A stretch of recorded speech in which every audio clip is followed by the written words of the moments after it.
Trillanes, merong pahiwatig na isang pattern, isang sistema. At dahil dito, dapat magkaroon pa ng mas malalim pa na investigasyon. Kailangang tukuyin ang buong lawak ng network na ito. Alright, Kung sino ang good morning. sangkot. Habol tayo, Mabsat. Live po tayo ngayon. Paano gumalaw ang pera? Saan ito nagmula?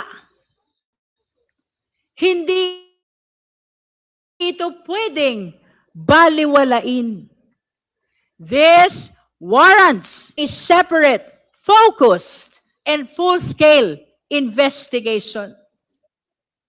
In this light, we humbly invite the attention of the AMLC, the NBI, the DOJ, and the Ombudsman. At pagkatapos ng diskusyon patungkol sa SALN, sa AMLC report, at sa pahayag ni Senator Trillanes, tumuloy tayo sa ibang ebidensya. We also examine corporate records through the SEC.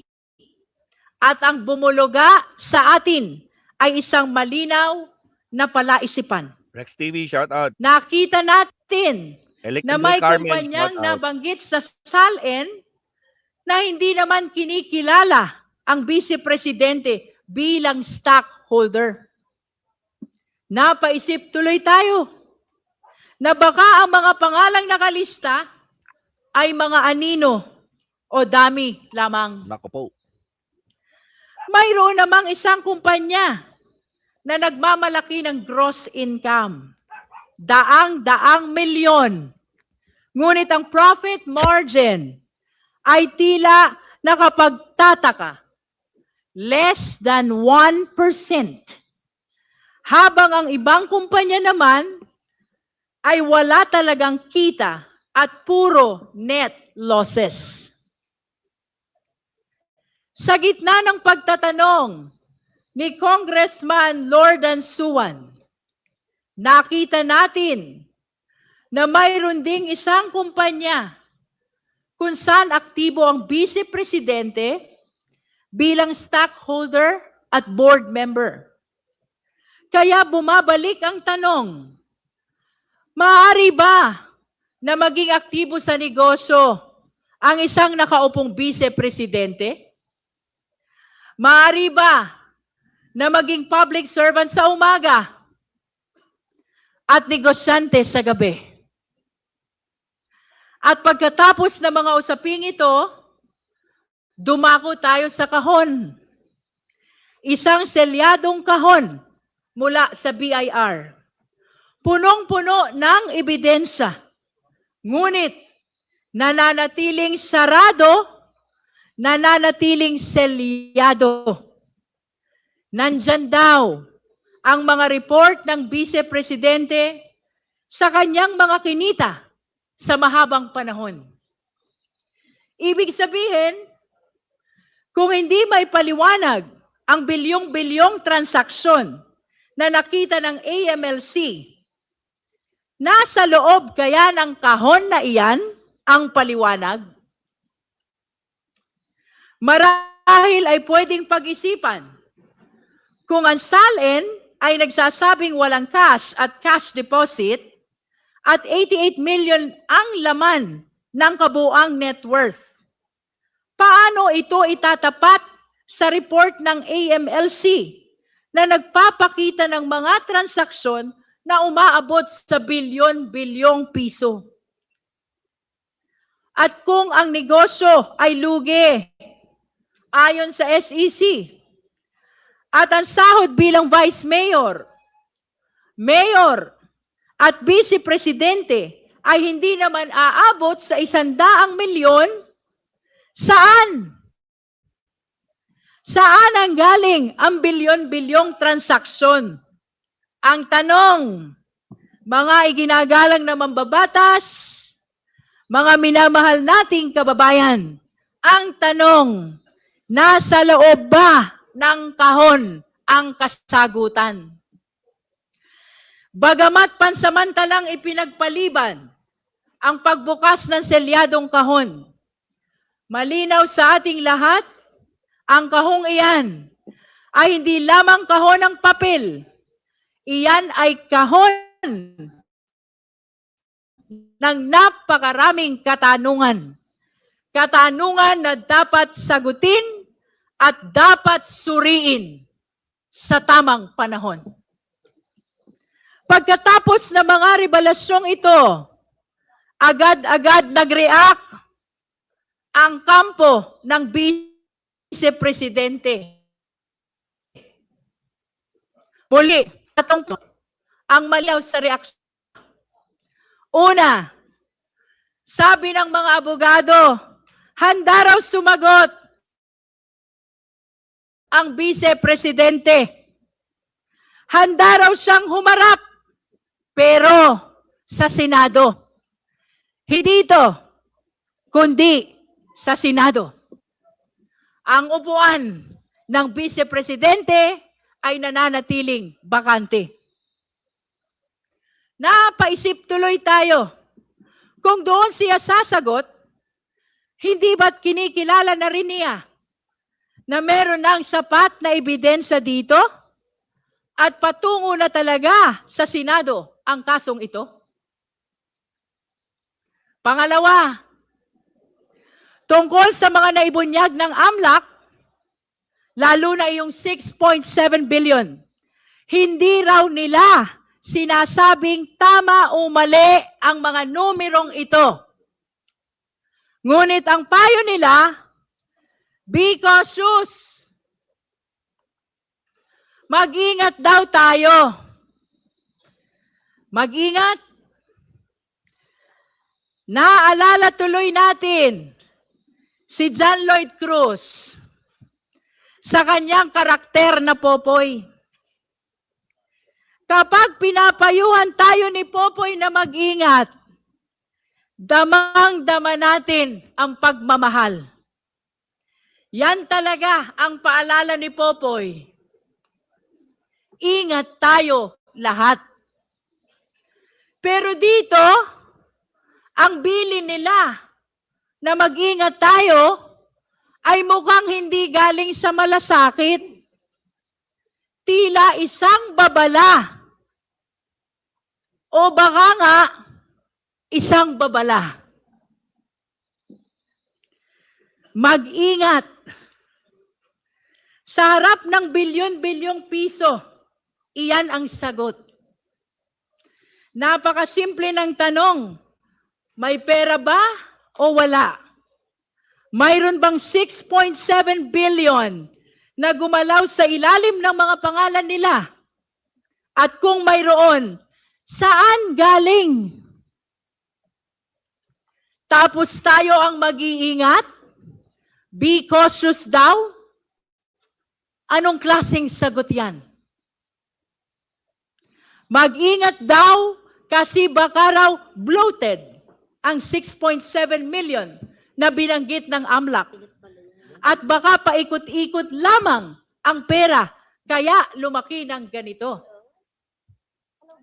Theoretically, posible. Pero isipin natin, mga kasama sa komite, sinong matinong tao ang gagawa niyan? Anong klaseng tao ang paglalaroan ang pera ng ganoon? Paikot-ikot? Palipat-lipat? Inflow? Outflow? Sa loob ng napakaraming taon. Para ano? Para umabot sa bilyon-bilyon. O baka naman, ito na nga ang binabanggit ni Congressman Sia Adjong na nilalabhan na ang pera. Ayon sa kanya, ang paulit-ulit na labas-pasok ng pondo ay senyales ng money laundering. At kung ganoon, lalo itong dapat ipaliwanag. Kaya malinaw ang panawagan. Huwag manghula. Huwag mag-assume. Ang Vice Presidente mismo ang dapat magpaliwanag. Kung walang tinatago, buksan ang records. Ipakita ang accounts. Pero bakit hindi ginagawa? Bakit patuloy ang pag-iwas? At ang pangatlo, sa reaksyon ng defense team.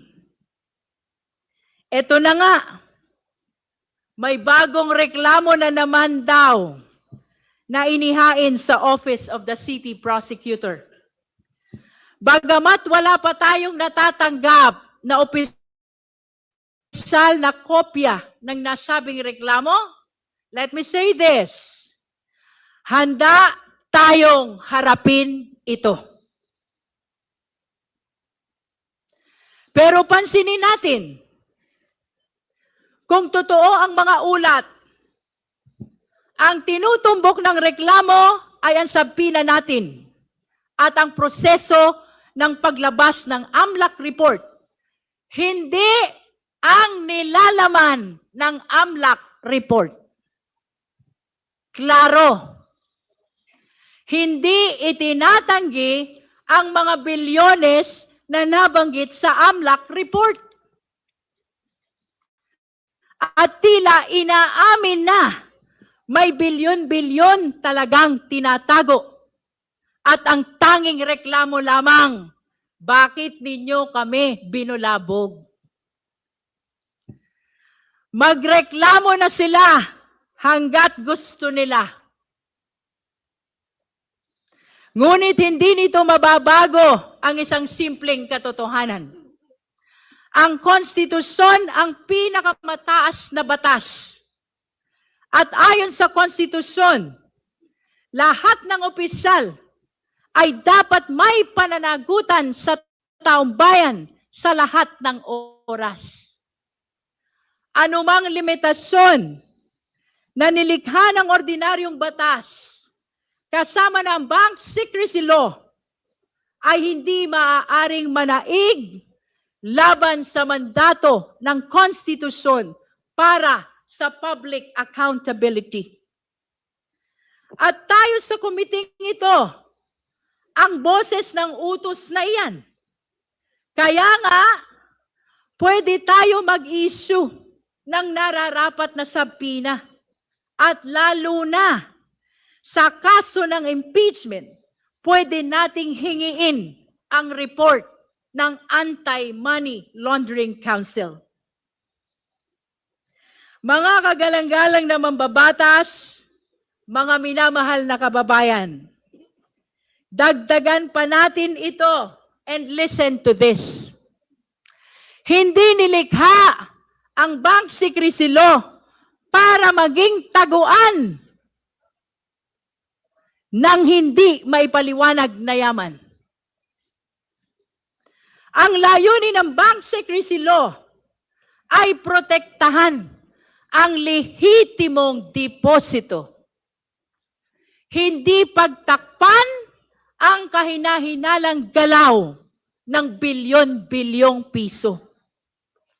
Ang papel ng AMLAC ay siyasatin ang mga kahinahinalang transaksyon at iulat ang mga ito sa kinauukulan dahil ang pagpapalabas ng katotohanan ay hindi paglabag, kundi pagsunod lamang sa mas mataas na prinsipyo ng pananagutan. If there is nothing to hide, there is no reason to hide.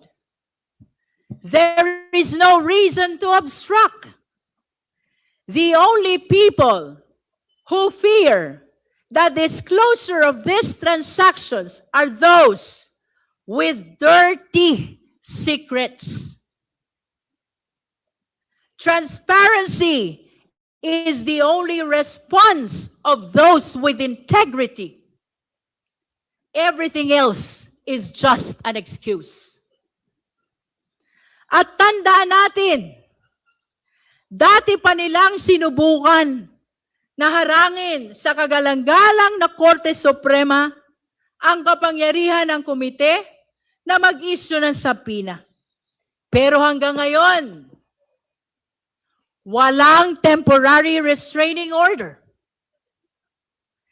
o kahit direktiba galing sa Supreme Court. Kaya malinaw, we shall proceed. At yan ang tatlong bagay na ginawa nila. Una, nagdeklara sila na handa silang sumagot sa Senado. Pangalawa, sinabihan tayo na mag-ingat daw tayo. At pangatlo, ang pag-file ng panibagong reklamo laban sa atin. At ngayon, narito na tayo sa puntong ito. April 29, itutuloy natin ang pagdinig. Kung ang nakaraan ay tungkol sa numero, ang pagdinig ngayon tungkol sa pagkatao. Hindi lamang kung saan napunta ang pera, kundi sino ang may hawak nito. Hindi lamang transaksyon, kundi ang intensyon. Today, this committee will therefore continue its pursuit of the truth.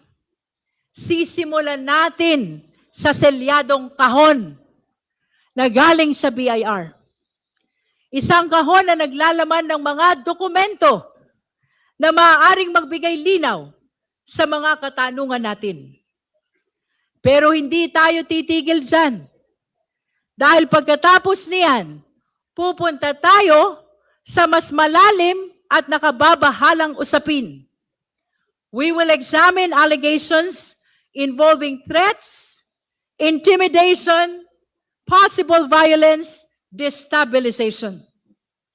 Ang paratang na, kung totoo, ay hindi lamang nakakaalarma, kundi lubhang mapanganib para sa ating lahat. May mga video, may mga salita, may mga pahayag na kailangang patunayan. Kaya inaasahan nating marinig ang paliwanag ng NBI, National Bureau of Investigation. Sila ang magdadala ng mga video. Sila ang tutulong sumagot sa mga karagdagang katanungan tungkol sa mga ito. So let us be clear. This is no longer just about discrepancies. This is now about character. Sino ba talaga ang vice-presidente? Siya ba talaga ito? Ang vice-presidente? Ang ikalawang pinakamataas na opisyal ng Republika ng Pilipinas na malinaw na nagbanta sa buhay ng presidente, na nag-utos na patayin ang presidente. Siya ba itong uhaw sa karahasan na nakuha pang magsalita tungkol sa pagpugot ng ulo ng presidente? Agoy! Is she a public servant? Bound by the same laws Shout out Yuki Sawaki. as the person on the street? Or one who believes she is above the law? Siya ba ay lingkod bayan na yumuyuko sa batas? O isang makapangyarihang tao na gustong paluhurin ang batas? Ano ba talaga ang kanyang tunay Nakulay. na kulay? Iyan ang tanong natin sa araw na ito. Lalo Iyan ang susubukin nating sagutin. At sa huli, babalik tayo sa pinakasimple, ngunit pinakamabigat na tanong. Sa prosesong ito, sa gitna ng mga paratang laban sa Vice Presidente at sa gitna ng mga ebidensya, karapat-dapat ba siya sa posisyon niya? Is she still fit in her position as Vice President of the country? Gaya ng lagi nating sinasabi, wala tayong papanigan, kundi ang katotohanan. Saan man tayo dalhin ng ebidensya, doon tayo susunod. Gaano man ito kalayo, gaano man ito kahirap, doon tayo pupunta. Our mandate is clear. Our resolve is firm, guided by the Constitution, anchored on evidence, and faithful to the trust of the Filipino people, and above all, led by the clear voice of our conscience. We shall continue this hearing. Ang sabi ng kampo ng Vice Presidente, let us be cautious.